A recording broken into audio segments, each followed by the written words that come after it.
Yo, what's up mga amigas amigos? Yaon kita kanya nagdiyo sa Sibao Resort. Kaya ibahan ko maglakaw-lakaw mo niya nagdiyo kasi maghiling ka mga gaya na view. Bago ang gabos, ilaog ang intro.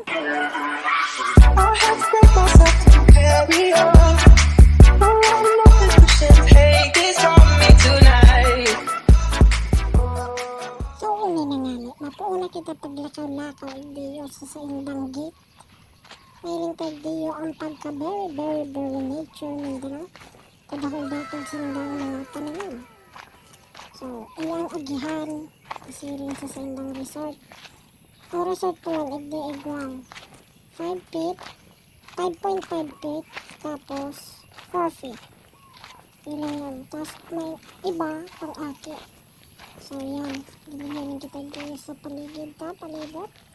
Kung may tao, kung hindi kita anuhan ka, baka sabihan ganoon kita kapay digdiya, nagsusulo-sulo, kaya marayan, maghiling-hiling mo nila.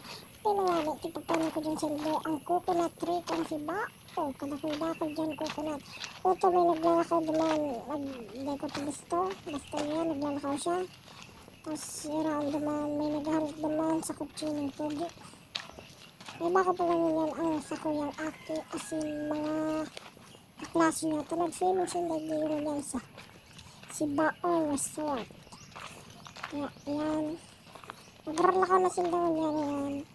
Paniling mo, ito yung nakaano dyan sa bag, iyan, yung duwang iyan, yan si Kirk sa kasi RR. Tapos, iyan na yan. Naglalakaw-lakaw ako diyan para mahiling ka na kung ano nga na ito lagong igwas sa resort ni. So, ini na. Yan, nakagayin talaga ang view diyo. Dito talaga may hiling na pag resort dapat may nature asin kagayunan asin kalinigan kang espasyo para maging man ang ano ba, appealing ba. Yan.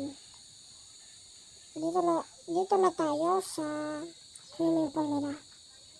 Kaya nakikita nyo dyan yung blue. Yan na yan. Dito muna tayo sa mga ano nila, halaman. So, ayun na nga, may pa-heart pa dito. Kikita nyo may pa-heart and may mga chairs and tables. Di ko alam kung yung heart ba ay napapatayo kasi ano naman doon kumain ng yan. Ayun na mga swimming pools. Swimming pool dito. Yan, napakaganda pala dito. May water jug pang malaki doon. Ang galing! Tapos, yan na. Ito, libot-libot lang tayo dito kasi tignan natin itong mga kubo. Ang ano pala dito guys, pag swimming time is alas 8 hanggang alas 5 at ano dito, kung mag-overnight ka naman, alas 5 hanggang umaga, syempre, overnight in. So yan, nakikita nyo na ang kaunting parte ng swimming pool. Yan mga kubo muna ang pupusin natin dito kasi ito ang pinakamalaga sa lahat, ang cottage. So ayun na nga, naglalakad-lakad na tayo dito para makita natin ang lahat ng bagay-bagay sa paligid dito.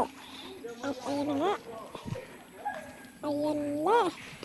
So ayan guys, makikita nyo, dyan naman kayo, kung gusto nyo mag-overnight dito sa Sibao, dito rin ang kanilang mga dine-in. Dine-in! Yan ang kanilang mga tuluyan ba? Tuluyan. So, ayan dito, makikita naman natin ang mga coconut ng Sibao. Ang mataas na mga coconut ng Sibao. So, ayan. Lakad-lakad lang tayo dito kasi may mga halaman pa dito. Medyo lang. Yun na. So, ayan. Kung matatanong nyo nga pala, ang tubig nga pala dito sa Sibao is flowing water. Hindi siya na-stack up kasi may, may padaos-daos ng tubig eh. So ayan, balik tayo kasi alam kong wala nang doon, magandang view. Kasi ikaw ang maganda kong point of view. Yan eh. So ayun na nga, eto, naglalakad na naman si Pogi. Lakad-lakad na tayo kasi malamang naman magtakbo. Kaya lakad lang tayo. Let's go! Ayan na, naglalakad na naman tayo dyan guys. Yan, dito may mga coconut din na pinapatubo. Yan, kita mo. Ito na naman. Ito na. Isusuksok na natin ito sa kasulok-sulukan. Ito na ang pinakahintay ng lahat. Ang swimming pool ng Sibao. Yan, napakaganda. Mayroon pa doon sunlight, sunscreen. Ayan na. Dito na tayo.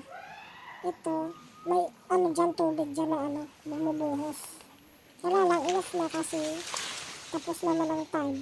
Hanggang alas 5 lang talaga dyan kasi sabi daw 8 to 5. Kaya paka ano lang 5, tugtong lang alas 5.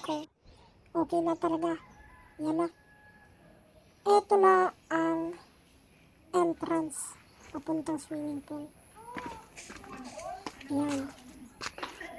Nakikita nyo yan. Wow.